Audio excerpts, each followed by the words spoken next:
Assalamualaikum warahmatullahi wabarakatuh. Sahabat beriman, kali ini kami akan membawakan manakib serta kisah dari seorang ulama karismatik penuh karomah, yaitu Kiai Muhammad Utsman Al-Ishaqi. Siapakah beliau sebenarnya? Kenapa kehidupan beliau sering diliputi oleh banyak khawarikul adat dan karomah? Benarkah beliau termasuk walinya Allah? Untuk mendapatkan jawaban itu, simak penjelasan pada video ini hingga akhir, jangan di-skip. Kiai Haji Muhammad Utsman Al-Ishaqi adalah ulama besar yang berasal dari kota Surabaya. Beliau adalah ayah dari Kiai Haji Ahmad Asrori Al-Ishaqi, pendiri Jamaah Zikir Al-Hikmah yang telah diikuti oleh jutaan orang di Indonesia. Kiai Utsman dilahirkan di Surabaya pada bulan Jumadil Akhir, tahun 1334 Hijriah.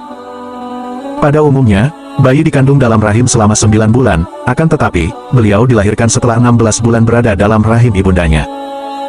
Kelak ketika dewasa, Kiai Utsman dikenal sebagai seorang wali Allah yang memiliki banyak karomah. Bahkan tanda-tanda kewaliannya sudah nampak dari sejak kecil, diantaranya, pada setiap malam Kiai Utsman selalu tidur di musola bersama kakek beliau yang bernama Kiai Abdullah. Selain sang kakek, tidak ada yang berani mendampingi beliau tidur. Karena setiap menjelang tidur, dari mata Kiai Utsman selalu memancarkan sinar terang yang memancar hingga seakan menembus langit.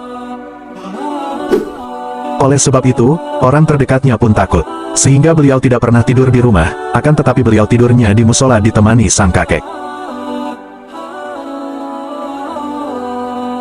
Sejak berumur 4 tahun, setiap jam 3 malam beliau sering minta keluar rumah. Di tengah malam itu beliau ditemani kakaknya yang bernama Nyai Khadijah, menuju Masjid Jami Sunan Ampel Surabaya untuk membaca tarhim.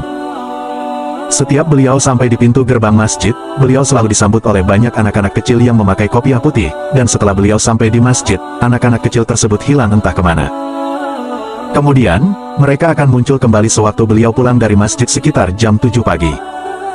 Anak-anak misterius itu mengantarkan beliau ke pintu gerbang dan setelah itu mereka kembali menghilang lagi.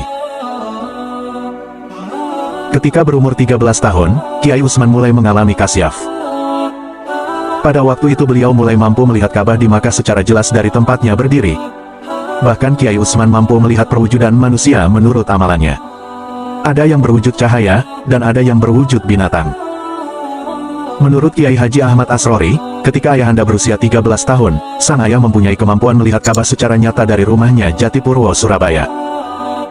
Awalnya Kiai Utsman menganggap apa yang dilihatnya merupakan mimpi, akan tetapi setelah berkali-kali matanya diusap, ternyata apa yang dilihatnya bukan sekedar mimpi, melainkan hal yang nyata. Ketika itu pandangannya terus-menerus melihat Ka'bah secara jelas. Bahkan yang tampak di matanya hanyalah Ka'bah di Makkah. Kemudian Kiai Utsman minta dibelikan kacamata, karena beliau mengira bahwa matanya sudah rusak.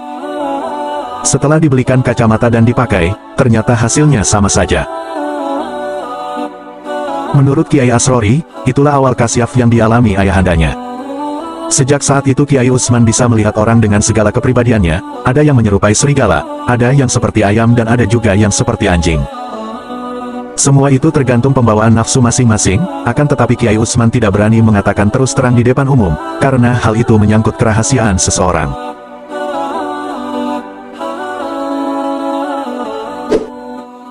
Kiai Utsman menghabiskan masa kecilnya untuk mengaji kepada banyak ulama. Pertama-tama beliau berguru kepada ulama di sekitar lingkungan tempat tinggalnya.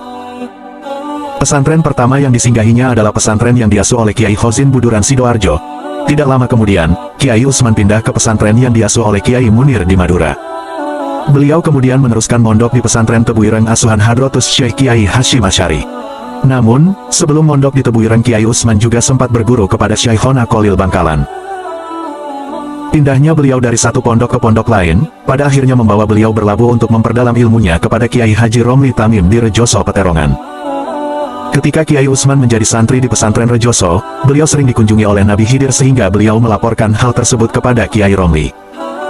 Setelah mendapat kabar tersebut kemudian dijawab oleh Kiai Romli, "Mengapa Nabi Khidirnya tidak kamu minta datang kemari?" Kemudian pada suatu hari, tepatnya pada jam 2 malam, Kiai Utsman dipanggil untuk menghadap kepada Kiai Romli. Beliau dipanggil karena akan dibayat menjadi mursyid tarekat Qadiriyah Naksabandiyah. Pada saat itu Kiai Utsman berkata, "Saya tidak kuat Kiai." Tetapi pada waktu itu Kiai Romli tetap melaksanakan niatnya. Kemudian Kiai Romli mengusapkan tangannya di atas kepala Kiai Utsman, seketika itu pula Kiai Utsman jatuh pingsan dan langsung mengalami jadab. Setelah peristiwa pembayatan di malam itu, selama 7 hari 7 malam Kiai Utsman mengalami jadab. Beliau tidak makan, tidak minum dan tidak tidur. Saat itu wajah Kiai Utsman menjadi indah bagaikan bulan purnama. Pada saat itu tidak seorang pun berani menatap wajah indah Kiai Utsman yang penuh karisma dan wibawa. Setelah 1 minggu mengalami jadab, Kiai Utsman berkata kepada Kiai Hasyim Bawean, "Nanti malam akan banyak sekali tamu-tamu yang datang menemuiku, tapi mereka tidak perlu suguhan makanan atau minuman." Maka pada jam 8 malam, Kiai Hasyim mengintai diam-diam Kiai Utsman sudah siap menerima tamu di kamarnya. Tidak lama kemudian, sambil menghadap pintu, beliau mengucapkan "Waalaikumsalam, Waalaikumsalam", terus-menerus menjawab salam selama kurang lebih 5 menit. Nampak Kiai Utsman seperti menjabat tangan banyak orang sambil beliau tertunduk takzim. Tapi tamu-tamunya tidak kelihatan oleh kasat mata. Setelah peristiwa itu, Kiai Utsman berkata kepada Kiai Hasyim Bawean, "Mulai hari ini saya ditetapkan sebagai mursyid langsung oleh Syekh Abdul Qadir Al-Jailani dan Nabiullah Khidir, serta oleh para masyayikh tarekat Qadiriyah Naksabandiyah, dan sejak sekarang saya diizinkan untuk membaiat orang lain."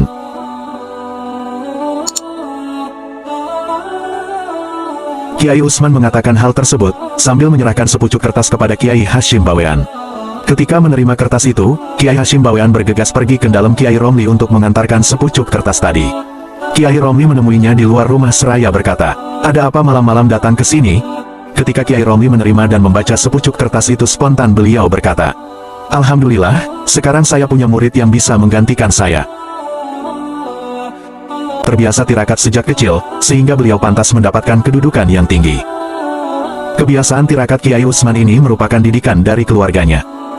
Kiai Utsman pernah bercerita, "Sewaktu saya dibawa oleh orang tua saya ke pondok, sarung saya hanya 1 lembar, apabila najis, maka saya memakai tikar sebagai gantinya untuk sholat, dan selama saya di pondok, saya tidak pernah pulang ke rumah kecuali badan saya sudah benar-benar kurus, sebab apabila saya pulang dan badan saya gemuk, saya akan dimarahi oleh orang tua dan nenek saya. Pernah pada suatu hari, saya pulang dengan keadaan badan saya gemuk, spontan nenek saya langsung berkata, 'Kalau kamu tinggal di pondok hanya untuk makan dan minum, lebih baik tinggal di rumah saja.'" Antara karomah beliau yang unik adalah ketika beliau terlihat tawaf sambil terbang mengitari Ka'bah. Kejadian tersebut dilihat langsung oleh Kiai Hamid Kajoran Magelang. Melihat hal tersebut, Kiai Hamid takjub dan heran sambil penasaran siapakah gerangan orang ini, kenapa orang ini bisa tawaf sambil terbang, ini manusia, atau malaikat, atau jin. Ketika hati Kiai Hamid sedang bertanya-tanya dan penasaran, tiba-tiba pundak belakang Kiai Hamid ada yang menepuk dan orang ini berkata, "Kang Hamid, jangan heran begitu. Aku Utsman, aku juga orang Jawa." Setelah mengucapkan hal tersebut kepada Kiai Hamid, sosok tadi kembali terbang mengitari Ka'bah di atas para jamaah lain. Dalam hati, Kiai Hamid bergumam setengah mengancam gemes ala Kiai Jawa. "Awas nanti kamu, setelah aku pulang ke Jawa, akan aku cari siapa sebenarnya dirimu."